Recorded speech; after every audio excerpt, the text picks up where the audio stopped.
Entonces, bienvenidos a la segunda clase de Tevilá. Para empezar esta clase, vamos a tener una lectura en Apocalipsis 5, del 9 al 10. Apocalipsis 5, del 9 al 10. En esta versión dice así: y cantaban a coro este cántico nuevo: digno eres de recibir el libro y romper sus sellos, porque has sido degollado, y con tu sangre has adquirido para el Eterno gentes de toda raza, lengua, pueblo y nación. Y has constituido con ellas un reino de sacerdotes, que servirán a nuestro Señor y reinarán sobre la tierra.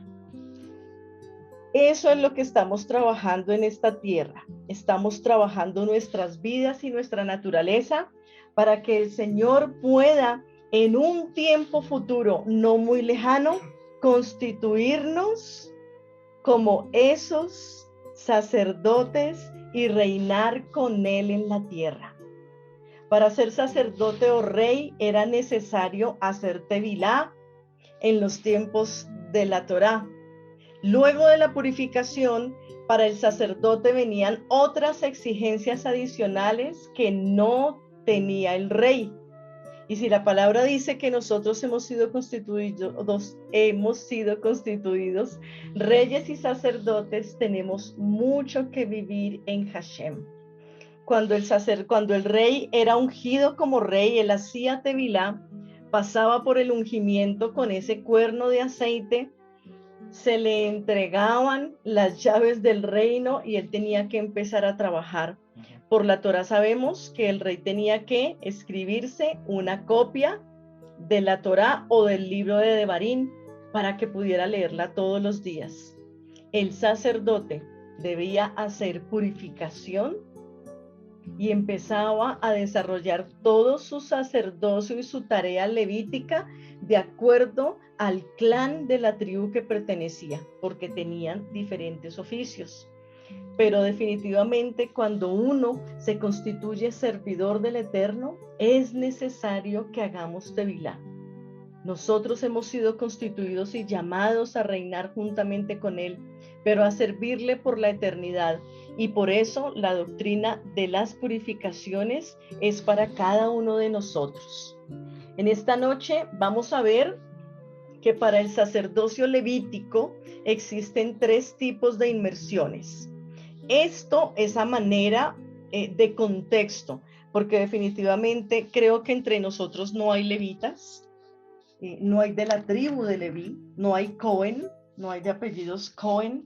Entonces, para ese tipo de personas, esos hermanos mayores que tenemos, que están dentro de la tribu de Leví, que se sabe por sangre que ellos van a servir al eterno Dios de Israel, ellos deben hacer 3 tipos de inmersiones continuamente o de tevilá. Por todo el cuerpo, y ahí especifica muy bien la Torá que cuando se hace la purificación de todo el cuerpo era por causa de Zaharat, que es una lepra que no es la lepra que conocemos, era una lepra específica por un pecado determinado que el Señor permitía que aflorara, por muerto o contaminación de muerto y por impureza sexual. Cuando pasaba alguna de estas 3 cosas o que el sacerdote tenía contacto con estas 3 clases de personas, él necesitaba hacer tevilá en todo su cuerpo. Adicionalmente, el levita, que realmente es levita, porque a veces llamamos levita a los que cantan, a los que ministran instrumentos, no son levitas. Ellos sirven con la música a Hashem, pero el levita es el que está determinado por tribu y sangre, que es un levita para servir al Señor.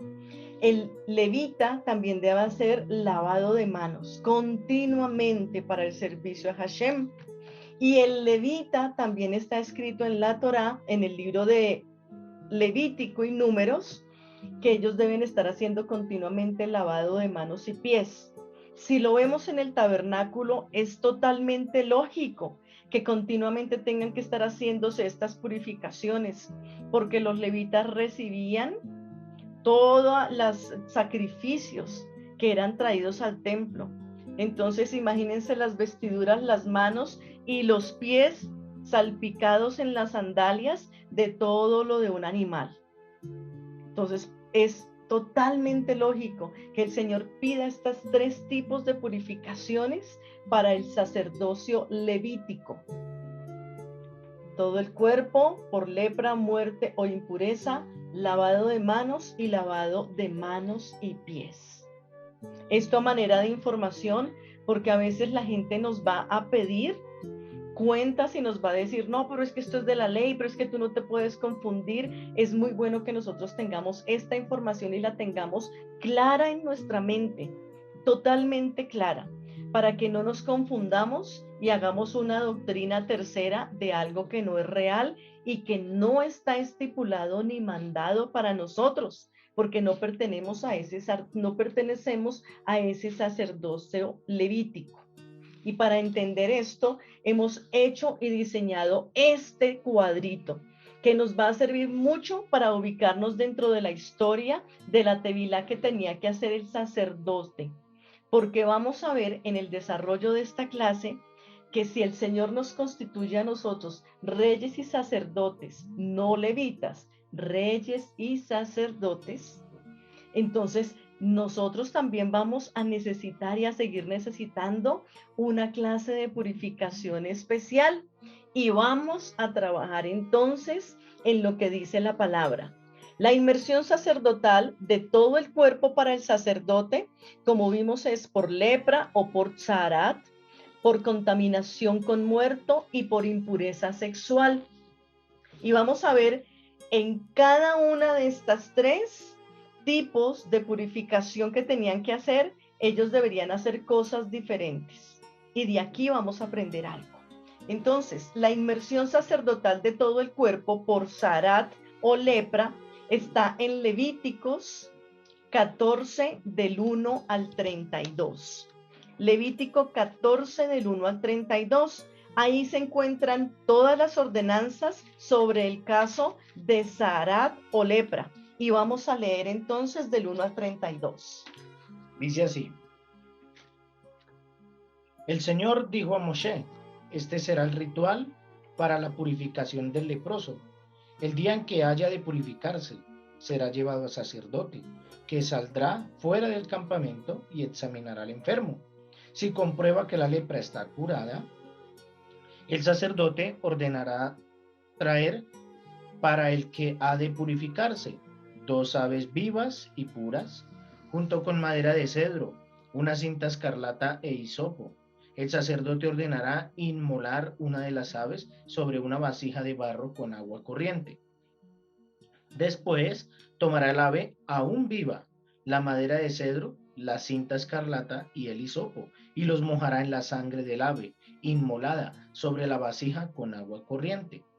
Rociará 7 veces al que va a ser purificado de la lepra y lo declarará puro. Al ave viva la dejará en libertad por el campo, y el que se purifica lavará sus ropas, se afeitará completamente, se bañará y quedará puro. Después podrá entrar en el campamento, pero vivirá 7 días fuera de su tienda. Pasados los 7 días, se rapará la cabeza, la barba, las cejas y todo el pelo. Lavará sus ropas, se bañará y quedará puro. El día octavo tomará 2 corderos sin defecto alguno y una cordera de 1 año, también sin defecto alguno, junto con 6 kilos de flor de harina amasada con aceite para la ofrenda del cereal y 1/4 de litro de aceite. El sacerdote que efectúa la purificación presentará ante el Señor a la entrada de la tienda del encuentro a la persona que ha de purificarse, junto con sus ofrendas. A continuación el sacerdote tomará un cordero como preparación con 1/4 de litro de aceite, haciendo el rito de la elevación en presencia del Señor, y degollará el cordero en el lugar del santuario donde se inmolan las víctimas del sacrificio por el pecado, y se ofrecerá el holocausto. Pues tanto la víctima del sacrificio como el pecado, como la del sacrificio de reparación, les corresponde al sacerdote. es algo muy sagrado. El sacerdote tomará parte de la sangre del sacrificio de preparación y untará con ella el lóbulo de la oreja derecha de la persona que se purifica, el pulgar de su mano derecha y el pulgar de su pie derecho. Asimismo, el sacerdote tomará el cuarto de litro de aceite, lo echará sobre la palma de su mano izquierda, mojará su dedo derecho en el aceite que tiene en su mano izquierda y asperjará con su dedo el aceite 7 veces en presencia del Señor. Con el aceite restante que hay en su mano, el sacerdote untará el lóbulo de la oreja derecha de quien se purifica, el pulgar de su mano derecha y el pulgar de su pie derecho, encima de donde había untado con la sangre de la ofrenda de preparación. Y el resto del aceite que aún le quede en su mano lo derramará sobre la cabeza de quien se purifica. De esta manera el sacerdote hará expiación por él en presencia del Señor. El sacerdote presentará luego la ofrenda de purificación y hará expiación por el que se ha de purificar de su impureza. Seguidamente inmolará la víctima del holocausto y ofrecerá sobre el altar el holocausto y la ofrenda de cereal. El sacerdote hará de esta manera expiación por el oferente, que recobrará el estado de pureza. Pero si quien se ha de purificar es pobre y carece de medios suficientes, entonces traerá un cordero como ofrenda de preparación, hará el rito de la elevación y el de expiación, y traerá también 2 kilos de flor de harina amasada con aceite para la ofrenda de cereal, un cuarto de litro de aceite y 2 tórtolas o 2 pichones según sus recursos, uno para la ofrenda de purificación y el otro para el holocausto. Al octavo día los presentará el sacerdote para su purificación. Lo hará a la entrada de la tienda del encuentro en presencia del Eterno. Tomará entonces el sacerdote el cordero de la ofrenda de preparación y el cuarto de litro de aceite, haciendo con ellos el rito de la elevación ante el Señor. Inmolará el cordero del sacrificio de preparación, inmolará un poco de la sangre de la víctima inmolada y untará con ella el lóbulo de la oreja derecha, el pulgar de la mano derecha y el pulgar del pie derecho de la persona que se purifica. Luego el sacerdote echará un poco de aceite sobre la palma de su mano izquierda y con el índice de su mano derecha. Hará 7 aspersiones ante el Señor utilizando el aceite que tiene en su mano izquierda. A continuación, con el aceite que tiene en su mano, el sacerdote untará el lóbulo de la oreja derecha, el pulgar de la mano derecha y el pulgar del pie derecho de quien se purifica, por encima del lugar untado, con la sangre de la ofrenda de preparación, y lo que reste de aceite que tiene en su mano lo derramará el sacerdote sobre la cabeza de la persona que se purifica, para hacer expiación por ella en presencia del Señor. Luego ofrecerá las 2 tórtolas o los 2 pichones, según sus recursos, uno en ofrenda de purificación y el otro en holocausto. Presentará además la ofrenda de cereal. Así hará el sacerdote expiación en presencia del Señor por la persona que se purifica. Esta es la norma para quien haya padecido de lepra y no tenga recursos suficientes para su purificación. Interesante que digamos que la purificación para el sacerdote en estado de zarat o lepra, cuando el que tiene zarat es otro y no es sacerdote. Pero ¿cuántas veces se habló aquí de purificación? Entonces nosotros siempre hemos dicho, el que tiene zarat o el que presentó lepra, él solo es el que tiene que purificarse, él solo es el que presenta, él solo es el que hace. Si no tiene un sacerdote que le dirija a quién presentarse, quien trabaje con él la purificación, no podía ser levantado de ese estado de zarat. Por eso es importante en nuestra tevilá tener testigos, porque espiritualmente la persona que te asiste en la tevilá es una persona que está ayudándote, dándote bendición y siendo testigo de que tú estás haciendo las cosas para purificar, como leíamos en esta versión al principio, y cambiar de un estado de un estado de impureza a un estado de pureza. Entonces, ¿por qué decimos aquí que el sacerdote tenía que hacer purificación?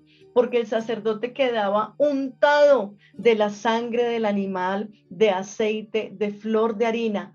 Cada vez que se presentaba Zarat en el pueblo obligaba al sacerdote a hacer tevilá personal y grupal por esa Zarat en medio de alguien del pueblo. Yeshua pagó e hizo todo esto supremamente bien por causa de la zarat de cada uno de nosotros, de la lepra que hemos presentado delante de él. Yeshua hizo purificación en el Jordán. Él hizo purificación en sus 3 años de ministerio. Por eso era tan cercano siempre a los lagos. Por eso se decía que él a veces se separaba de todos e iba a los lagos, pero siempre llevaba a 2 o 3 consigo. El efecto es que él hacía purificación y siempre llevaba a 2 o 3 consigo para que le acompañaran, porque de antemano él ya estaba presentando sacrificio por el pueblo. Aunque el pueblo no lo entendía, Yeshua ya estaba preparando un mejor camino para cada uno de nosotros. Por eso el sacerdote, aunque no era culpa de la lepra del que había presentado el sacrificio, también entraba en un estado de purificación, porque el sacerdote tenía que estar puro sobremanera para sus hermanos, para poderles ayudar, para contribuirles y darles el ejemplo necesario. ¿Qué pasaba con la persona que por lepra o zarat iba a hacer purificación? Primero, tenía que arrepentirse de ese pecado oculto. La lepra no aparecía porque sí a una persona, siempre había una causa y la causa era un pecado oculto. Y el Señor tenía que hacer brotar o florecer en esa persona una causa dermatológica para que se entendiera y la persona dijera, wow, de mi interior está brotando esto. Y aunque yo trato de taparla, el Señor lo hace evidente, no por maldadoso, sino porque necesita que yo sea limpiado para no dañar ni entorpecer al pueblo. La persona tenía que arrepentirse de ese pecado oculto. Tenía que presentarse al sacerdote. Luego recibía sanidad por parte del Eterno. Tenía que presentar unas ofrendas. Y si fuera muy pobre, por lo menos 2 pichones de paloma. Es lo mínimo. Es el precio mínimo que hay en el pueblo. 2 pichones de paloma. Entonces, interesante en Cantar de los Cantares que dice que somos la paloma, paloma mía. No importa que seamos muy pequeños y que nuestra condición sea pequeña. Para el Señor somos el amor de su corazón. Entonces teníamos que presentar ofrendas, o tenía que presentar la persona ofrenda, tenía que hacer purificación, lo leímos varias veces, y luego había una declaración final de pureza y restauración a su familia, a su pueblo, porque después de estar alejado por 7 días, podía volver a entrar al pueblo, a ser partícipe de todos, porque ya había limpiado la suciedad de su interior y por fuera tenía la piel limpia y pura. Entonces, lo interesante de esto no es la lepra que conocemos de agua de Dios, que se les caen pedazos de piel, uñas, dedos. Esa es una enfermedad que existe como existe el cáncer, como existe cualquier otra enfermedad. La lepra que nos dice la palabra zarat, era una afección del cuerpo que solo se dio en esa época. Hoy en día no hay evidencias de zarat en ningún pueblo, ni siquiera en el pueblo judío. Esa zarat es algo que evidenció el Señor en el desierto al pueblo. Y ahí estaba mostrando que Él era su Dios. Luego el pueblo pidió rey, sacerdote humano, y la zarat desapareció, porque dejaron de tener al rey sobre sus vidas como autoridad. Entonces, esta es una de las formas en que miramos cómo el pueblo en el desierto y los sacerdotes hacían inmersión con el pueblo por zarat o lepra. La segunda que vemos es por contaminación con muerto. Y esa la vamos a ver en 3 versículos. Está en Números 19, del 16 al 19. También cualquiera que esté en un campo abierto y toque un cadáver, sea de alguien matado por un arma o alguien que murió naturalmente, o el hueso de una persona, o un sepulcro, estará inmundo por 7 días. Para la persona inmunda, ellos tomarán algo de las cenizas del animal quemado para purificación de pecado y la añadirá a agua fresca en un recipiente. Una persona limpia tomará un manojo de hojas de hisopo, las mojará en el agua y las rociará sobre la tienda, sobre todas las vasijas, sobre la gente que estaba allí, sobre la persona que tocó el hueso, o sobre la persona que fue matada, o sobre la persona que murió naturalmente, o sobre el sepulcro. La persona limpia rociará a la persona inmunda, y al tercer y séptimo días. En el séptimo día él lo purificará. Entonces lavará sus ropas y a sí misma en agua, y entonces estará limpia al anochecer. Perfecto. Aquí entendemos entonces esa parábola del buen samaritano, donde creo que todos acusábamos al levita furioso porque vio a una persona que parecía que estaba muerta y se alejó y siguió derecho. Él tenía que ir a servir al templo. Era su trabajo, era lo que le correspondía, su responsabilidad. Y él sabía que si tocaba a esa persona, inmediatamente no podía servir al Eterno por 7 días. Descuadraba a todos sus hermanos levitas en el servicio, causaba un problema grande al templo. Y por eso este levita pasó y no tocó, porque lo vio y dijo, está muerto, está sangrando, no lo puedo tocar porque quedo impuro y sirvo más sirviendo en el templo a muchos hermanos que solo mirando y tocando a este muerto. Entonces ahí aclaramos y vemos qué interesante que nosotros podemos ver lo que sucede en este pasaje por contaminación con muerto. Y aquí dice que una persona purificada podía rociar a la persona en el día 3 y en el día 7, a ella, a su tienda, a sus utensilios, a todo, para que quedaran purificados. No una persona cualquiera podía hacer este oficio. El sacerdote y los sacerdotes, la tribu correspondiente, tenían que estar pendientes y listas, direccionadas a hacer esto. Pero ¿qué me dice la palabra? La persona purificada podrá hacer esto al que está impuro. Por eso hablamos de que era necesario que el sacerdote también estuviera listo a purificar al pueblo a través de el agua cuando había contaminación de muerto. Habían 3 cosas específicas que tenía que hacerse: tomar cenizas de un animal puro sacrificado para purificación y mezclarlo con agua. Esas cenizas de ese animal, el sacerdote tenía que mezclarlas con agua. Segundo, la persona limpia o purificada, el sacerdote que hace tevilá, tomará ramas de hisopo, las mojaba en esa agua con las cenizas y rociaba sobre todo lo que tocó ese muerto y sobre la persona impura durante el día 3 y el día 7. Y el 7º día esta persona podía salir a hacer tevilá. Lógicamente el sacerdote que le había asistido en todo este proceso tenía que estar con él para ser declarado puro ceremonialmente o ritualmente, para estar con el pueblo nuevamente. Después de esta cosa que estamos recordando aquí, de estos pasajes, vamos a mirar hoy en día esto a qué puede asemejarse y qué enseñanza podemos tener. Porque uno dice, bueno, sí, eso es de esos tiempos, pero nosotros no, ya lo hemos dicho, ya lo hemos hablado, ¿por qué lo estamos mirando hoy para Tevilá? Y vamos a ver por impureza sexual. Entonces, por impureza sexual con Levítico 15, del 1 al 33.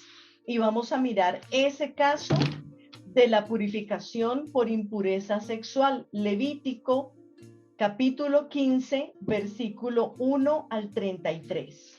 Impurezas sexuales en el hombre.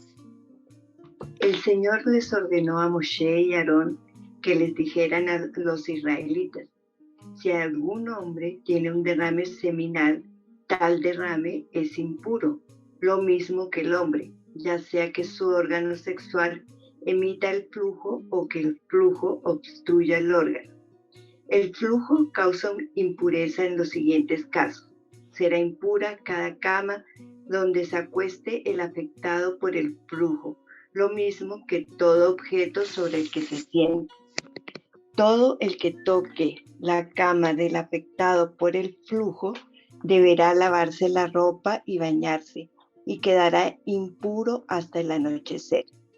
Todo el que se siente donde se haya sentado el afectado por el flujo deberá lavarse la ropa y bañarse, y quedará impuro hasta el anochecer. Todo el que toque el cuerpo del afectado por el flujo deberá lavarse la ropa y bañarse con agua, y quedará impuro hasta el anochecer. Si el afectado por el flujo escupe sobre alguien no contaminado, éste deberá lavarse la ropa y bañarse, y quedará impuro hasta el anochecer. Toda montura sobre la que cabalgue el afectado por el flujo quedará impura. Todo el que toque algún objeto que haya estado debajo del afectado por el flujo quedará impuro hasta el anochecer. El que transporte dicho objeto deberá lavarse la ropa y bañarse, y quedará impuro hasta el anochecer. Si el afectado por el flujo toca a alguien sin haberse lavado las manos con agua, el que fue tocado deberá lavarse la ropa y bañarse, y quedará impuro hasta el anochecer. Si el afectado por el flujo toca alguna vasija de barro, se romperá la vasija. Si toca algún utensilio de madera, éste deberá lavarse con agua. Si al afectado le cesa el flujo, deberá esperar 7 días para el rito de su purificación. Se lavará la ropa y se bañará con agua de manantial, y así quedará puro. Al 8º día tomará 2 tórtolas o 2 pichones de paloma, y se presentará ante el Señor a la entrada de la tienda de reunión. Allí entregará las aves al sacerdote, quien ofrecerá una como sacrificio expiatoria y la otra como holocausto. Así, en presencia del Señor, el sacerdote hará propiciación por el afectado a causa de su flujo. Cuando un hombre tenga una eyaculación, deberá bañarse todo el cuerpo y quedará impuro hasta el anochecer. Toda ropa o piel sobre la que haya caído semen deberá lavarse con agua y quedará impura hasta el anochecer. Cuando un hombre y una mujer tengan relaciones sexuales con eyaculación, ambos deberán bañarse y quedarán impuros hasta el anochecer. Cuando a una mujer le llegue su menstruación, quedará impura durante 7 días. Todo el que la toque quedará impuro hasta el anochecer. Todo aquello sobre lo que ella se acueste mientras dure su periodo menstrual quedará impuro. Todo aquello sobre lo que ella se siente durante su periodo menstrual quedará impuro. Todo el que toque la cama de esa mujer deberá lavarse la ropa y bañarse, y quedará impuro hasta el anochecer. Todo el que toque algún objeto donde ella se haya sentado deberá lavarse la ropa y bañarse, y quedará impuro hasta el anochecer. Si alguien toca algún objeto que estuvo sobre su cama o en el lugar donde ella se sentó, quedará impuro hasta el anochecer. Si un hombre tiene relaciones sexuales con esa mujer, se contaminará con su menstruación y quedará impuro durante 7 días. Además, toda cama en la que él se acueste quedará también impura. Cuando una mujer tenga flujo continuo de sangre fuera de su periodo menstrual o cuando se le prolongue el flujo, quedará impura todo el tiempo que le dure como durante su periodo. Toda cama en la que se acueste mientras dure su flujo quedará impura como durante su periodo. Todo aquello sobre lo que se siente quedará impuro como durante su periodo. Todo el que toque cualquiera de estos objetos quedará impuro. Deberá lavarse la ropa y bañarse, y quedará impuro hasta el anochecer. Cuando ella sane de su flujo, deberá esperar 7 días para el rito de su purificación. Al octavo día tomará 2 tórtolas o 2 pichones de paloma y los llevará a la entrada de la tienda de reunión, donde se los entregará al sacerdote, quien ofrecerá uno como sacrificio expiatorio y el otro como holocausto, así en presencia del Señor. El sacerdote hará propiciación por ella a causa de su flujo. Ustedes deben mantener apartados de la impureza a los israelitas. Así evitarán que ellos mueran por haber contaminado mi santuario que está en medio de ellos.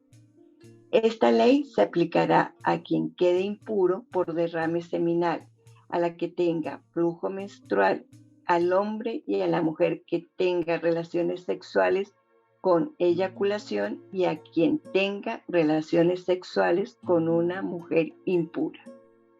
Gracias. En esta área de la impureza sexual y del estado natural de menstruación en la mujer, vemos que hay una purificación diferente. Ellos deberían lavar todo lo que haya tenido contacto con sus flujos. Deberían purificarse, hacer inmersión. Si la emisión les continuaba, habían que esperar 7 días más y purificarse al octavo día y presentar 2 pichones de paloma. Y se ofrecía ofrenda de pecado y ofrenda de ascensión. Ahí se ofrece, o sea, esas 2 clases de ofrenda. Uno dice, ¿por qué todo esto? ¿Por qué el Señor especificando tanto con esa lepra especial de ese tiempo que mostraba un pecado interno de mi vida, donde yo manipulaba, donde yo dirigía ese pecado a mi conveniencia a través de la boca o la lengua, donde yo tenía una contaminación por muerto y por impureza sexual? Porque como dice en el último versículo, en el versículo 31 de Levítico 15, el Señor dice que todo esto debe ser para que nosotros no muramos en un estado de impureza. Si nosotros no hacemos tevilá, estamos muriendo espiritualmente, porque no estamos haciendo público nuestro cambio de estado de impureza.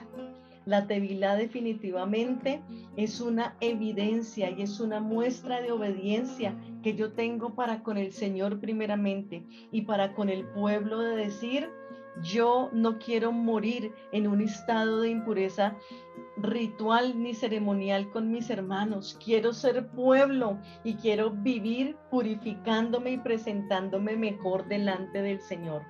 La tevilá está confirmando tu obediencia al Señor y tu deseo de estar involucrado como pueblo.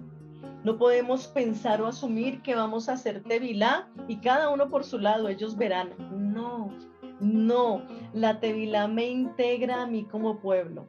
La importancia de hacer tevilá, tanto para el sacerdote como para el que tenía alguna falta, era que si no lo hacían estaban separados del pueblo, no podían tener vida en comunidad. El agua, el hacer obedientemente la purificación me está mostrando que a mí me importa ser parte de un pueblo, que yo quiero tener vida ceremonial y ritual para servir al Señor en todo lo que Él quiera.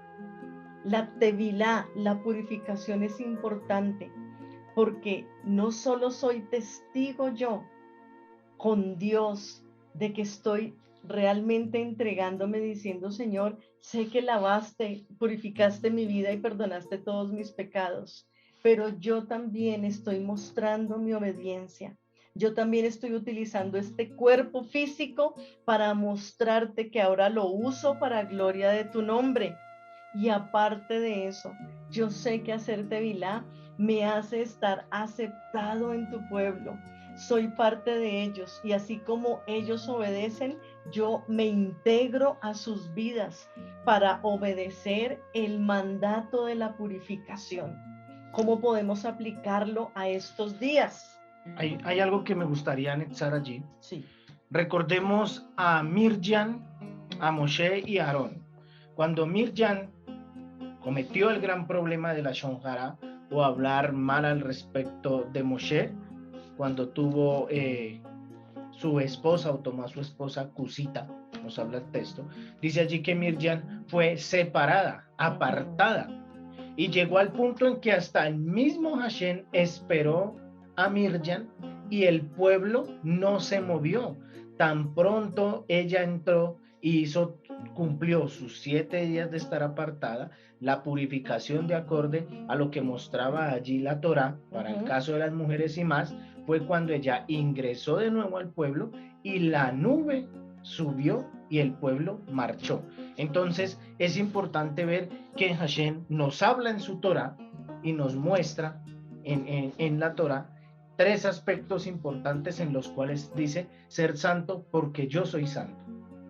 Y la santidad para este cuerpo que no camina en santidad total, nos lo muestra que es la purificación por agua. No es posible purificarnos por fuego, pero Hashem demanda que debemos purificarnos por agua. Entonces, importante ver cómo todo un pueblo esperó a una sola persona, a una mujer, para que entrara y pudieran marchar todos acorde a lo que el Señor está mostrando allí. Esa es una parte, por así decirlo, particular que podemos ver allí, en cómo el pueblo muestra esa unidad, aún en medio de una circunstancia como esta que fue la lepra, por hablar cosas que no debía hablar. Así es. Y vamos a ver hoy qué sucede con esto.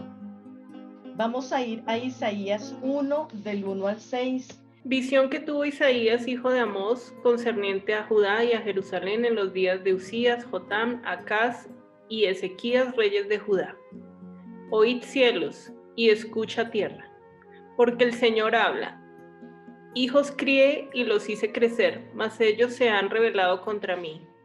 El buey conoce a su dueño y el asno el pesebre de su amo, pero Israel no conoce, mi pueblo no tiene entendimiento.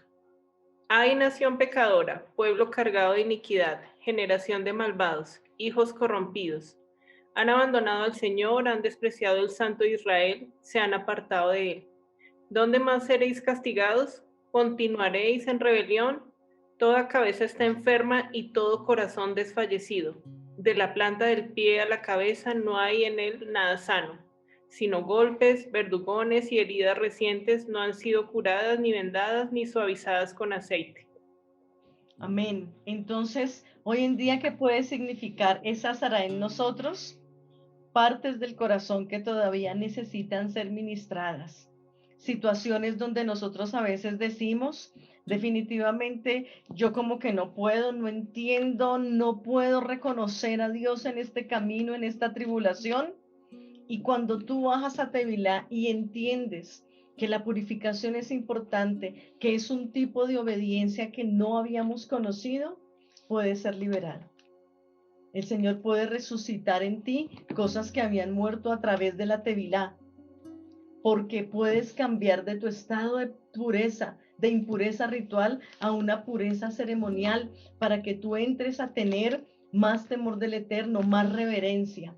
La Tevilá y la purificación puede hacer que nosotros entremos a un estado de ceremonial espiritual verdadero, donde podemos decir, wow, Si Dios hace esto en mí, en la Tevilá, y ahora que entiendo, voy a hacerlo con responsabilidad, voy a hacerlo con un corazón verdadero, con ganas de presentarme al Señor para su servicio, para que Él goce de mi vida, me pueda disfrutar y yo aleje de mi vida todo lo que hay oculto todavía dentro de mí. Es como si esa agua de la migvé pudiera entrar a nuestra vida. Fíjense que el agua no hace por sí sola nada, ningún milagro. La diferencia es cuando es tocada por el Señor.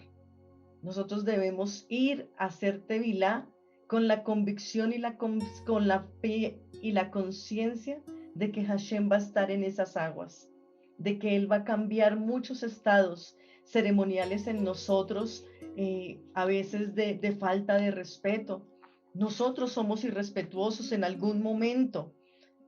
Están leyendo la Torá y nos vamos, miramos, nos da por ir al baño, somos irrespetuosos con la Torá del Señor, somos irrespetuosos en los tiempos de entrar en adoración como pueblo, somos irrespetuosos cuando se está enseñando la Torá como si no fuera importante, y hacer tevilá empieza a cambiar nuestra condición ceremonial. Y al cambiar nuestra condición ceremonial, empezamos a tener una identidad de pueblo, donde decimos, todo es importante.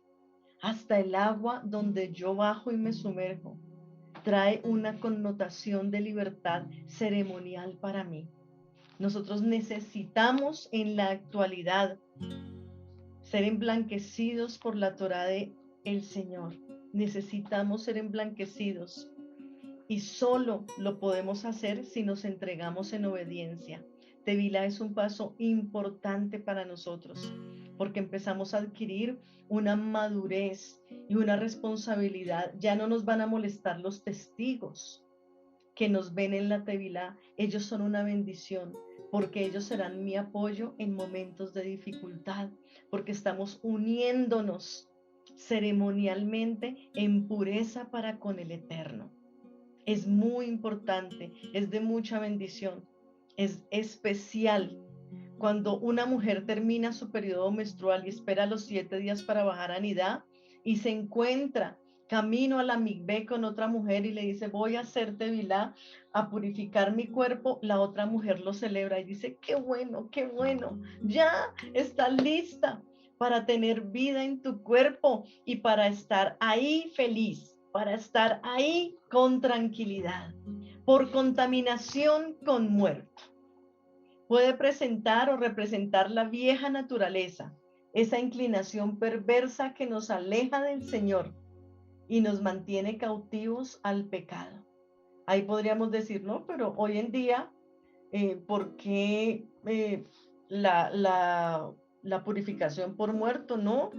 Bueno, puede presentar es nuestra vieja naturaleza.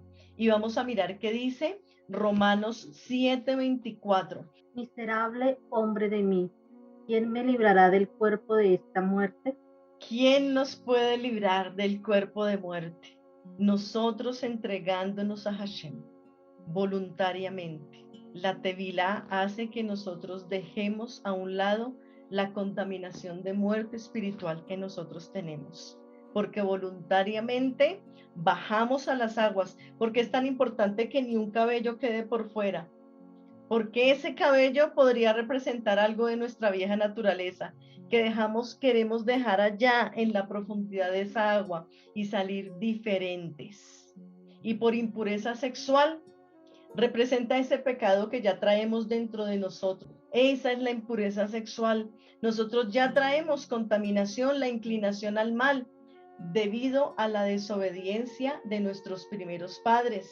Y esto lo confirma David en el Salmo 51:5. Pues yo soy pecador de nacimiento. Así es, desde el momento en que me concibió mi madre. ¡Wow! Dice uno, uy, esta palabra es durísima. Pero David lo único que está es confesando lo que todos nosotros debemos saber. En pecado fui concebido. En pecado fui concebido. Fui concebido en medio de iniquidades. No porque la relación sexual que tuvieron nuestros padres era maligna. Uno puede decir, no, pero ellos estaban casados, juiciosos, decentes, a tal hora. No, fue maravilloso, pero tenemos la naturaleza del pecado, de la desobediencia del hombre al principio de la creación. Esto está sujeto al Yetzer Hará. Ajá. Dicen los grandes sabios y los grandes comentaristas de la Torá que si nosotros no tuviéramos un poco de inclinación hacia el mal o esa parte carnal, nosotros los hombres no podríamos ver a una mujer con deseo para tomarla y tener relaciones sexuales con ella. Si nosotros no tuviéramos esa inclinación de querer tomarla con ese deseo, no podríamos entonces estar con ella y no la veríamos así. Entonces, ellos dicen que una parte de esto es eso, esa inclinación de decir el deseo de la carne, de yo querer tomar a esa persona, a esa mujer y hacerla mía, por así decirlo. Entonces, de allí es donde parte viene este punto. Entonces, hasta el día de hoy, nosotros como humanos combatimos con esa zarat, esas cosas que empiezan a salir y a brotar de nuestro interior. Nosotros mismos tenemos áreas o circunstancias o cosas que hemos matado o que están muriendo en nosotros por falta de luz de la Torá, y tenemos nosotros esa inclinación a desobediencia que tenemos desde Adán y Eva. Así que el día de hoy podemos concluir una cosa: poder realizar Tevilá totalmente es una gran bendición y nos recuerda el proceso de impureza a pureza que tenemos cuando nos sometemos a la palabra, cuando actamos con conciencias puras y corazones entregados al Eterno. La Tevilá definitivamente es para nosotros y debemos hacerla muchas, muchas veces.